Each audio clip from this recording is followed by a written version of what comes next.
আজি 8 মাৰ্চ 2025 আজি নাৰী দিৱস। প্ৰতি বছৰে 8 মাৰ্চত আন্তৰ্জাতিক নাৰী দিৱস পৃথিৱীৰ বিভিন্ন প্ৰান্তত বিভিন্ন অনুষ্ঠানত আয়োজন কৰা হয়, উদযাপন কৰা হয়। আমি অসম কলেজ শিক্ষক সংস্থাৰ নলবাৰী মণ্ডলৰ উদ্যোগত আৰু বৰক্ষেত্ৰী মহাবিদ্যালয়ৰ শিক্ষক গোটৰ সহযোগত আজি বৰক্ষেত্ৰী মহাবিদ্যালয়ত এই আন্তৰ্জাতিক নাৰী দিৱস আমি উদযাপন কৰিলোঁ। আজি দিনজোৰা কাৰ্যসূচীৰে এই দিৱস আমি পালন কৰিলোঁ।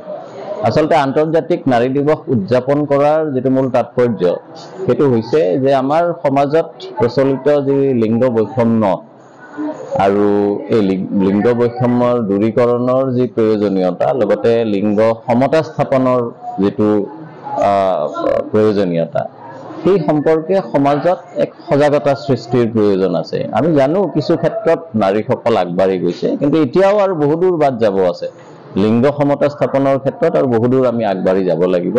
আৰু সেইকাৰণে আজিৰ এই বিশেষ দিনটোত আমি আচলতে নিজকে মনত পেলাই দিওঁ যে আমি কিমান আগবাঢ়ি গ'লো লিংগ সমতা স্থাপনৰ ক্ষেত্ৰত, আৰু কৰিবলগীয়া আছে। এইবাৰৰ যিটো থিম সেইটো এক্সেলাৰেট একশ্যন, আচলতে কৈছে যে এম্পাৱাৰ এভৰি ওমেন, প্ৰত্যেক মহিলাকেই আমি সবলীকৰণ কৰিব লাগিব।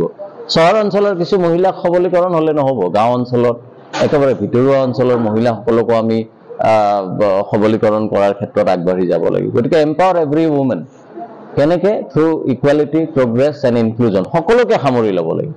আমি এটা বিশেষ অঞ্চলৰ এটা বিশেষ শ্ৰেণীৰ মহিলাৰ কাৰণে কাম কৰিলে অকল নহ'ব।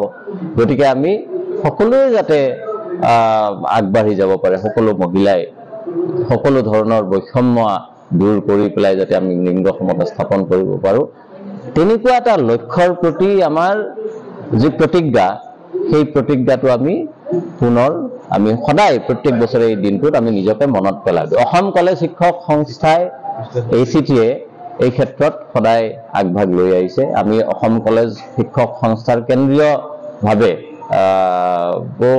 প্ৰতি বছৰে এইটো পালন কৰা হয়, আৰু আমি মণ্ডলিক পৰ্যায়তো পালন কৰোঁ। এই বিভিন্ন মণ্ডলত এই নাৰী দিৱস আন্তৰ্জাতিক নাৰী দিৱস পালন কৰা হয়। গতিকে আমাৰ এটা মহিলা কোষ আছে, কেন্দ্ৰীয় মহিলা কোষ, আৰু আমাৰ মণ্ডলিক পৰ্যায়ত মহিলা কোষ আছে, আমাৰ গোটৰ পৰ্যায়ত কলেজবিলাকত মহিলা কোষ আছে। গতিকে মহিলা সবলীকৰণৰ দিশত, লিংগ বৈষম্য দূৰ কৰাৰ ক্ষেত্ৰত আৰু লিংগ সমতা স্থাপনৰ ক্ষেত্ৰত আমি অসম কলেজ শিক্ষক সংস্থাই বিভিন্ন ধৰণে বিভিন্ন পৰ্যায়ত সচেষ্ট হৈ আহিছোঁ। আমি আমাৰ যি ধৰণে পাৰোঁ অৰিহণা আগবঢ়াব চেষ্টা কৰিছোঁ, আৰু আজিৰ এই আন্তৰ্জাতিক নাৰী দিৱস উদযাপন তাৰে এটা অংশ। আমাৰ মহাবিদ্যালয়ত আমাৰ নলবাৰী জনৰ পৰা আমি আমাৰ মহাবিদ্যালয়ত আজি এই আন্তৰ্জাতিক নাৰী দিৱস পালন কৰিবৰ কাৰণে আমি লৈ আহিছিলোঁ ইয়াতে।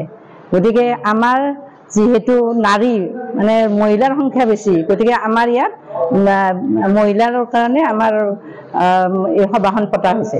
আন্তৰ্জাতিক নাৰী দিৱসটো আমাৰ ইয়াত পতা হৈছে নলবাৰী মাণ্ডলিক ফালৰ পৰা। আৰু ইয়াতে যথেষ্ট আমাৰ ছাত্ৰ ছাত্ৰীসকলে, বিশেষকৈ ছাত্ৰ ছাত্ৰীসকলে উপকৃত হৈছে। মূল উদ্দেশ্য আন্তৰ্জাতিক নাৰী দিৱস পালন কৰা, যাতে আমাৰ নাৰীবিলাক আগুৱাই যাব পাৰে, যাতে নিজে নিজৰ ওপৰত ভৰি দিব পাৰে, নিজৰ চাৰিওফালে যাতে অলৰাউণ্ডাৰ হ'ব পাৰে। ধৰক আমাৰ ছোৱালী এজনীয়ে অকল পঢ়া শুনা কৰিলেই নহ'ব, তাই কি হ'ব লাগিব? মাকো হ'ব লাগিব আৰু শাহুও হ'ব লাগিব।